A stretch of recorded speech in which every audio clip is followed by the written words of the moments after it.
Hi everybody, my name is Alyssa Richter. I am a dietetic intern with San Antonio's Baptist Health System. Today we will be discussing what a renal-friendly diet should look like and what foods should be avoided or limited and foods that should be included. So what do the kidneys do? The kidneys act as a filter to help remove both waste and excess fluid from our blood. By doing so, they manage to maintain a healthy mineral and nutrient balance within the body. However, when someone is living with kidney disease, their kidneys are not able to do their job as efficiently anymore. Therefore, these people may need to follow some nutrition-related recommendations to ease the workload on their kidneys. This may mean that they may need to limit the amount of protein consumed, as well as watch out for sodium, potassium, and phosphorus within their diet. Next, we will discuss protein. Protein is vital for our body and helps us build muscle, repair tissue, and fight off infection.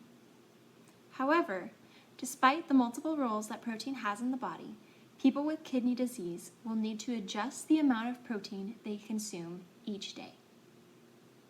During the early stages of kidney disease, it is important to eat less protein, as this can help to reduce the amount of work needed to be done by the kidneys.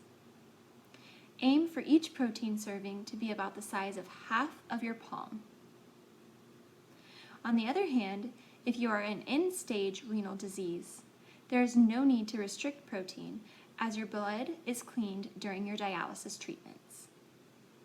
In fact, you may need even more protein than a normal healthy person, as some protein is lost during dialysis. Therefore, if you are on dialysis, your protein serving should be the size of your palm. Another concern in kidney disease is fluid.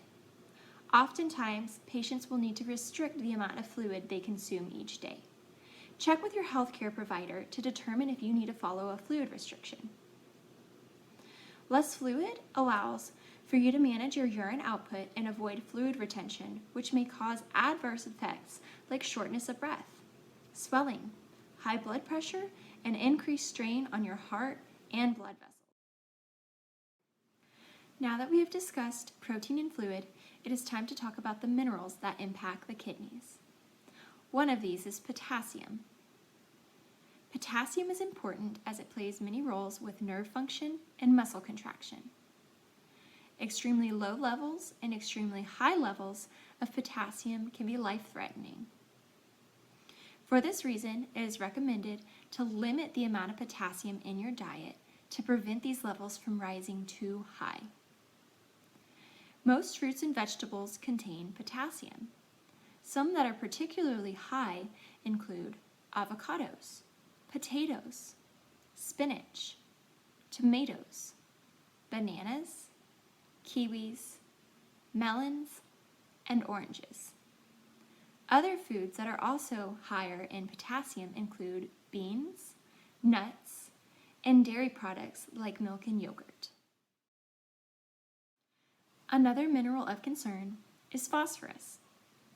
Phosphorus is naturally occurring in foods like meats, dairy products, grains, and vegetables. Phosphorus is also commonly used as a preservative in both foods and beverages. When used as a preservative, our body is able to absorb nearly all of the added phosphorus from foods and drinks. Some of the foods that are higher in phosphorus include processed breads and cereals, biscuit mixes, cake mixes, and pancake and waffle mixes. It also includes processed foods like bacon, ham, hot dogs, and other processed meats. Liver is also high in phosphorus. Non-dairy creamers, processed cheese, ice cream, and milk are also high in phosphorus. Beverages like colas, energy drinks, and sports drinks, as well as canned and bottled coffees and teas, are also filled with phosphorus. Finally, we will discuss sodium, otherwise known as salt. This is another mineral of concern in individuals with kidney disease. Your goal for sodium should be about a teaspoon per day. There are many ways that you can reduce the amount of sodium in the diet. One of these can include cooking your foods at home. Restaurants and other convenience food items tend to be loaded with sodium. Another way is to use alternatives to salt, like herbs, and even using the seasoning Mrs. Dash. Reading food labels can also be a way to reduce the amount of sodium in the diet. Look for items that say no added salt or low sodium to help reduce the amount of sodium in your diet.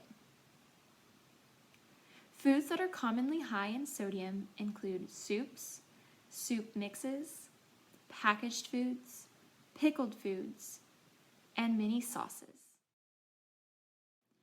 While being diagnosed with kidney disease may seem daunting, here are some important tips. Remember to adjust your protein intake. Lower protein during the early stages of the disease can help slow down the loss of kidney function. However, if you are on dialysis, aim for a higher protein diet. Always remember to watch for food items that are high in potassium, phosphorus, and sodium. Following these tips will help you reduce the amount of work needed to be done by your kidneys and to help you feel